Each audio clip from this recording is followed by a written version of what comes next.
ꯃꯌꯥꯝꯕꯨ ꯈꯨꯔꯨꯝꯖꯔꯤ꯫ ꯑꯩꯅ ꯎꯠꯆꯔꯤꯕ ꯑꯁꯤ ꯃꯇꯝꯒꯤ ꯍꯪꯒꯥꯝ ꯑꯃꯁꯨꯡ ꯉꯥꯇꯦꯟ ꯉꯥꯁꯦ ꯑꯩꯅ ꯂꯧꯕꯕꯨꯗꯤ ꯈꯖꯤꯛ ꯌꯥꯝꯂꯦ, ꯑꯗꯨꯒ ꯑꯩꯅ ꯊꯣꯡꯖꯒꯗꯧꯔꯤꯕꯁꯤ 400 ग्राम खरा फादे को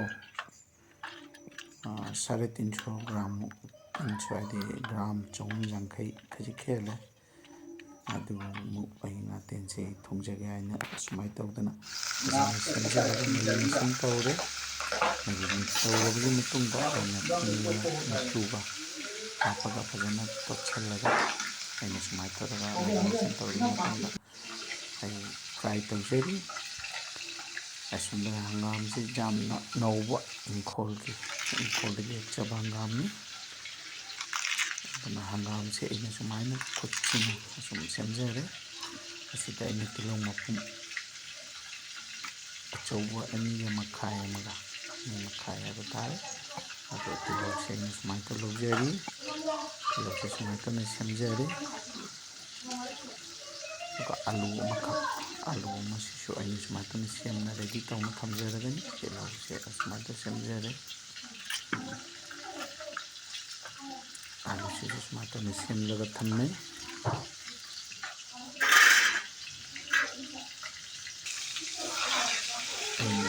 से बैच अहम थोना नौबनी।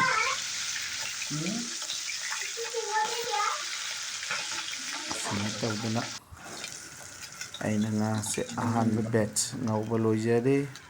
मतंगी बैच नौजगनी। अदुमाय तौदना बैच अनी अहुम थोना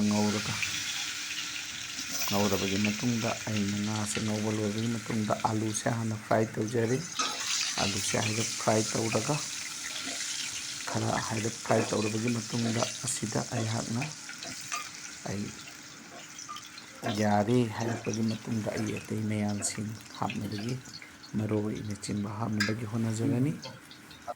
अदो हौजिक चौलाक्पा यारे। असिदा मेथी खरा हापचलगनी हाना मेथी खरा हापचनबगी मतुंगदा हापचनगरे। अदुगी मतुंगदा अइना तिलौ हापचनगरे। तिलौ मपुम अनि मखायसे तिलौ खचितंग हेना नमले अइना सिदा हापरिबसे। अदुगा तिलौ से हापलबगी मतुंगदा हाइरप ngौमिनरनी। हाइरप ngौमिनबगी मतुंगदा अइहाक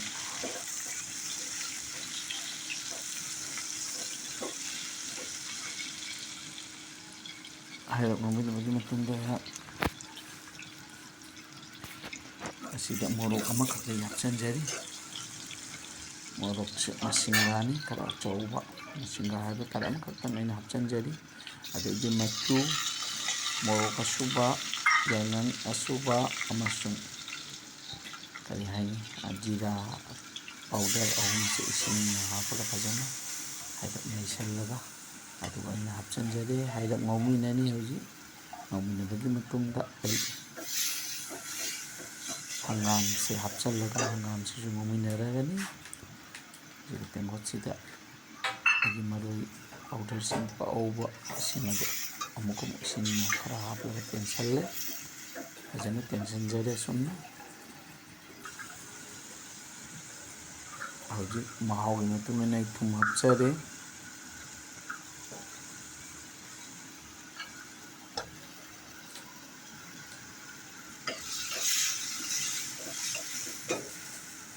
अदुगी मथौ ताबा अइ हंगाम हापचनजरे। अदुगी अइगी हंगाम से हंगाम मका मरी खकनी सिजनरीबसिदा हाइरप ngौमिनबगी मतुंगदा हंगाम सिसु पथरे। अइ सोमदना इसिंग असाबा इलेक्ट्रिक केटल असिदा इसिंग असाबा लुमदुना थमजरे। सामदना थम्बिबा इसिंग असाबा लुमदुना थम्बिबा इसिंग असे अइ ऐड तौजरे। हाइरप ngौरगा इसिंग फजना साम इंजांग महीसे सौरे हाइ मतमसिदा अइना फ्राई तौना थम्मिबा अइना ngāसिंग अदो हापचरे। हौजिक पुखम मचासिना ngāktang कुप्पगा फुटलगा मिनिट 3-4 फुटलगा मतुंगदा अइ सुमायना मई तोक्चरे। ꯌꯦꯟꯁꯥꯡ ꯑꯁꯤ ꯆꯥꯎꯔꯥꯛꯄ ꯌꯥꯔꯦ꯫ ꯌꯥꯝꯅ ꯅꯨꯡꯁꯤꯕ ꯃꯅꯝ, ꯑꯩꯅ ꯁꯤꯒ ꯐꯪꯉꯤꯕꯁꯦ ꯍꯪꯒꯥꯝꯒꯤ ꯅꯨꯡꯁꯤꯔꯕ ꯃꯅꯝꯗꯣ ꯐꯨꯗꯣꯛꯂꯦ꯫ ꯉꯥꯒ ꯍꯪꯒꯥꯝꯒ ꯊꯣꯡꯕꯗ ꯅꯨꯡꯁꯤꯔꯕ ꯃꯅꯝ ꯑꯃ꯫ ꯑꯗꯣ ꯍꯧꯖꯤꯛ ꯑꯁꯤꯗ ꯑꯩꯍꯥꯛ ꯐꯗꯤꯒꯣꯝ ꯑꯩ ꯍꯧꯖꯤꯛ ꯍꯥꯞꯆꯤꯟꯖꯔꯒꯅꯤ꯫ ꯐꯗꯤꯒꯣꯝꯁꯤꯅ ꯍꯥꯞꯄꯒ ꯑꯩꯅ ꯌꯥꯝꯅ ꯍꯥꯏꯕꯗꯤ ꯐꯗꯤꯒꯣꯝꯁꯦ ꯍꯥꯞꯄꯒ ꯐꯗꯤꯒꯣꯝꯁꯤꯅ ꯒꯥꯔꯅꯤꯁ ꯇꯧꯒꯦ ꯑꯔꯣꯏꯕꯗ꯫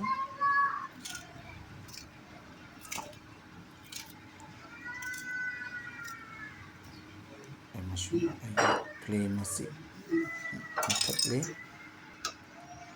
ꯑꯩꯒꯤ ꯌꯦꯟꯁꯥꯡ ꯑꯁꯤ ꯄꯔꯐꯦꯛ ꯑꯣꯏꯔꯦ꯫ ꯍꯪꯒꯥꯝꯒ ꯉꯥꯇꯦꯟꯒ ꯊꯣꯡꯕ, ꯑꯁꯤꯗ ꯑꯥꯂꯨ ꯃꯆꯥ ꯑꯃ ꯍꯥꯞꯄꯤ꯫ ꯑꯁꯤ ꯁꯨꯃꯥꯏꯅ ꯇꯧꯅ ꯁꯔꯚ ꯇꯧꯖꯔꯤ꯫ ꯃꯌꯥꯝꯕꯨ ꯍꯟꯅ ꯊꯥꯒꯠꯆꯔꯤ ꯑꯩꯒꯤ ꯆꯦꯅꯦꯜ ꯑꯁꯤꯕꯨ ꯌꯦꯡꯕꯤꯕꯒꯤꯗꯃꯛꯇ꯫ ꯌꯥꯝꯅ ꯍꯥꯎꯕ ꯃꯍꯥꯎ ꯑꯃ ꯑꯣꯏꯔꯤ꯫ Thanks a lot to each and every one.